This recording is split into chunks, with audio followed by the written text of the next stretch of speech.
السلام علیکم فرینڈز، یہ 26 اپریل 2003 کا دن تھا جب ایک امریکی ماؤنٹینئر ایرن لی رالسٹن ساؤتھ ایسٹرن یوٹا کے کینین لینڈ نیشنل پارک میں ہائیکنگ کے لیے گیا۔ وہ یہ نہیں جانتا تھا کہ آج کا دن اس کی زندگی کا خوفناک ترین دن ہونے والا ہے اور وہ موت کو اتنے قریب سے دیکھنے والا ہے، لیکن قسمت کے ہونے کو کون روک سکتا ہے؟ دراصل ایرن ایک ہائیکر تھا اور آج کا یہ سفر اس کے لیے ایک نارمل ہائیکنگ جرنی تھی، لیکن یہ نارمل جرنی زیادہ دیر تک نارمل نہیں رہنے والی تھی۔ آج گھر سے نکلتے ہوئے اس کی بہن کا فون آیا تھا جسے اس نے اگنور کر دیا، اور مزید یہ کہ اس ٹور اور لوکیشن کے بارے اس نے کسی کو نہیں بتایا تھا، اور یہ اس کی آج کی سب سے بڑی غلطی ثابت ہونے والی تھی۔ وہ اپنی جیپ کے ذریعے سائٹ پر پہنچا اور کچھ دیر سائیکلنگ کے بعد پیدل سفر کرنے لگا۔ چلتے چلتے اسے دو لڑکیاں ملی جو رستہ بھول کر بھٹک رہی تھی۔ ایرن نے انہیں رستہ دکھایا اور کچھ وقت ان کے ساتھ بتانے کے بعد وہ اپنے رستے پر نکل گیا۔ اس نے کینین میں سے گزرنا تھا۔ کینین دراصل دو پہاڑوں کے درمیان تنگ، گہرے اور سنگلاخ رستے کو کہتے ہیں۔ کینین میں نیچے اترنے کے لیے اس نے ایک پتھر کا سہارا لیا، لیکن وہ پتھر پھسل کر نیچے گرا اور ساتھ ایرن بھی۔ جب تک اسے کچھ سمجھ آیا اس کا دایاں ہاتھ پتھر اور پہاڑ کے درمیان پھنس چکا تھا۔ پہلے تو ایرن نے سمجھا کہ معمولی بات ہے، لیکن تھوڑی دیر میں ایرن کو ریئلائز ہوا کہ وہ بہت بڑی مصیبت میں پھنس چکا ہے، کیونکہ وہ کافی بڑا پتھر تھا جس کا وزن تقریباً 300 کلو گرام تھا۔ اس نے اسے اٹھانے کی کوشش تو کی لیکن ناکام ہوا۔ ایرن گھبرا کر مدد کے لیے چلانے لگا، لیکن یہاں اس ویرانے میں میلوں دور تک انسان کا نام و نشان تک نہ تھا، کیونکہ یہ بہت وسیع علاقہ تھا اور بہت کم لوگ یہاں آتے تھے۔ جب ایرن کو یقین ہو گیا کہ واقعی وہ اس جگہ بری طرح پھنس گیا ہے اور نکلنے میں یا مدد آنے میں کچھ دن لگ سکتے ہیں، تو یہاں زندہ رہنے کے لیے اسے اپنے پاس موجود فوڈ سپلائی کو بڑی احتیاط سے استعمال کرنا تھا۔ لہٰذا اس نے اپنا سارا سامان نکال کر سامنے پتھر پر رکھا تاکہ اسے دیکھ کر کچھ آئیڈیا لگائے کہ اسے کیا کرنا ہے۔ اس کے سامان میں کھانے کی کچھ چیزیں، پانی کی ایک بوتل، ایک عدد چاقو، ایک کیمرہ اور ایک رسی تھی۔ کھانے کے سامان میں ایرن کے پاس 2 عدد رول اور کچھ چاکلیٹ بارز تھیں۔ اس نے تھوڑا سا پانی پیا اور پانی کی کوانٹٹی دیکھ کر اس نے طے کیا کہ 12 گھنٹے بعد وہ 1 گھونٹ پانی کا پیے گا تاکہ وہ زیادہ دیر تک زندہ رہ سکے، کیونکہ اس کے پاس صرف 350 ml پانی تھا۔ سامنے پڑے سامان کو دیکھ کر اس کے ذہن میں 3 ترکیبیں آئیں۔ پہلا یہ کہ وہ پتھر کو کسی طریقے سے اٹھا کر وہاں سے ہٹائے۔ دوسرا یہ کہ چاقو کی مدد سے پتھر کو کرید کر اپنے بازو کو آزاد کرائے۔ اور اگر یہ دونوں ترکیبیں کام نہیں کرتی تو تیسرا جو سب سے مشکل کام تھا وہ یہ کہ اپنے بازو کو ہی کاٹ دے۔ سب سے پہلے اس نے چاقو سے پتھر کو کریدنا شروع کیا۔ پتھر کو کریدتے رات ہو گئی، لیکن اتنے بڑے پتھر کو چھوٹے سے چاقو سے بھلا کیا فرق پڑنے والا تھا۔ رات کے 12 بجے اس نے پانی کا دوسرا گھونٹ پیا اور پھر کام پر لگ گیا، لیکن کچھ فائدہ نہ ہوا۔ ایرن نے اب مدد کے بارے میں سوچا کہ ایسی حالت میں اسے مدد کیسے مل سکتی ہے۔ اگر کسی کو مدد کے لیے پکارنے کی بات کی جائے تو وہ کسی کو مدد کے لیے نہیں بلا سکتا تھا، کیونکہ وہ سرفس سے تقریباً 30 میٹر کی گہرائی پر تھا۔ روڈ سے وہ 20 میل دور تھا، اور سب سے زیادہ بات جو اسے پریشان کر رہی تھی وہ یہ تھی کہ وہ کسی کو اپنے اس ٹور کے بارے میں بتا کر بھی نہیں آیا تھا۔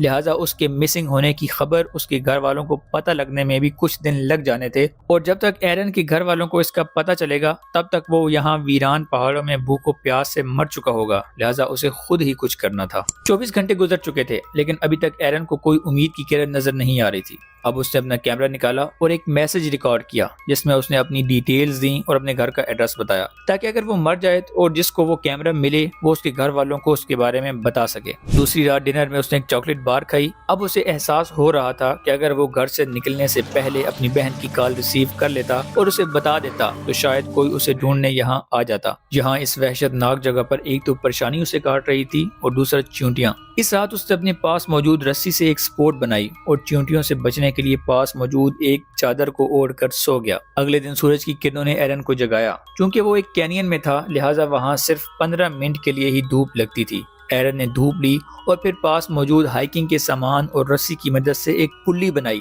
تاکہ پتھر کو اٹھانے میں آسانی ہو سکے، لیکن اس کا بھی کوئی فائدہ نہ ہوا کیونکہ پتھر بہت زیادہ بھاری تھا۔ آج اس نے ایک پیکٹ میں اپنا یورین جمع کیا کیونکہ پانی جلد ہی ختم ہونے والا تھا اور شاید زندہ رہنے کے لیے اسے اپنا یورین پینا پڑے۔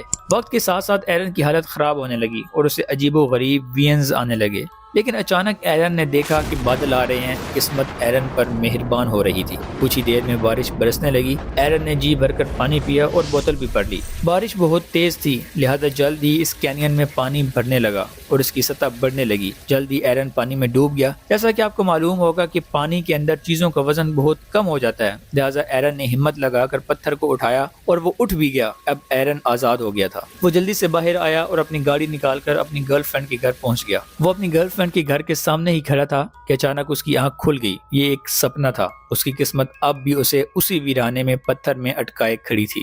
آج اسے 3 دن ہو چکے تھے۔ اب اس کے پاس نکلنے کا ایک ہی راستہ بچا تھا، وہ تھا اپنے بازو کو کاٹنا۔ اس نے چاقو سے بازو کو کاٹنے کی کوشش تو کی، لیکن چاقو کی دھار پتھر پر گھسنے سے خراب ہو گئی تھی، لہٰذا وہ بھی کام نہیں کر رہا تھا۔ اسی سوچ میں اس کا یہ دن بھی بیت گیا۔ اب اس کے پاس کھانے پینے کا سامان ختم ہو چکا تھا، لہٰذا اس نے اپنے ہی یورین کو، جسے اس نے خالی بوتل میں جمع کیا تھا، پی لیا، کیونکہ اس کے بغیر اب پیاس کے باعث اس کا ہوش و حواس میں رہنا ممکن نہیں بچا تھا۔ اگلے دن یعنی چوتھے دن اس نے چاقو کی دھار بنا کر بازو میں کچھ کٹس لگائے، لیکن بڑا مسئلہ ہڈی کو کاٹنا تھا، جس کے لیے اس کے پاس کوئی ہتھیار نہ تھا۔ بالآخر 5ویں دن اس نے ہمت جمع کر کے بازو کی ہڈی کو توڑا اور چاقو سے کاٹ کر خود کو آزاد کر لیا۔ وہاں سے نکل کر 65 میٹر کی اونچی چٹان سے ہیکنگ ہکس اور رسی کی مدد سے وہ نیچے اترا۔ اسے ایک جگہ بارش کا پانی نظر آیا، جسے پی کر اس نے پیاس بجھائی اور کچھ پانی اپنی بوتل میں بھی بھر لیا۔ کچھ آگے چلنے پر اسے ایک ڈچ فیملی نظر آئی، جنہوں نے ایرن کو کمپنی دی اور اتھارٹیز کو انفارم کیا۔ ایک ہیلی کاپٹر سے ایرن کو ریسکیو کر کے ہاسپٹل پہنچا دیا گیا۔ 2004 میں ایرن نے خود پر بیتے ان قیامت خیز لمحات پر ایک کتاب لکھی، between a rock and a hard place. یہ کتاب نیو یارک ٹائمز کی بیسٹ سیلر بھی رہی۔ اس کتاب کے پبلش ہونے کے بعد کئی لوگوں نے اس سائٹ کو وزٹ کیا اور تقریباً 24 لوگوں کو وہاں سے ریسکیو کرنا پڑا، حالانکہ اس سے پہلے ایک بھی کیس ریکارڈ نہیں ہوا تھا۔ اس کے بعد 2009 میں ایرن پر ایک فلم بنائی گئی جس کا نام تھا 127 آورز یعنی 127 گھنٹے۔ دراصل ایرن وہاں اس کینین میں 127 گھنٹوں یعنی 5 دنوں تک پھنسا رہا۔ اس فلم کو دیکھنے کے بعد ایک 64 سالہ آدمی وین رچرڈ نے اس جگہ کا وزٹ کیا اور 10 فٹ کی اونچائی سے گر کر اپنی ٹانگ اور کندھا توڑوا بیٹھا، جسے 4 دن بعد ریسکیو کیا گیا جب اس کا پانی ختم ہو چکا تھا۔ اس ویڈیو میں دکھائے گئے تمام مناظر فلم 127 آورز سے لیے گئے ہیں، جبکہ یہ رہی رالسٹن کی اوریجنل فوٹیج جو اس نے اپنے کیمرے سے ریکارڈ کی تھی جب وہ کینین میں پھنسا ہوا تھا۔ My name's Aaron Ralston. My parents are Donna and Larry Ralston of Englewood, Colorado. Whoever finds this, please make an attempt to get it to them. Be sure of it. I would appreciate it.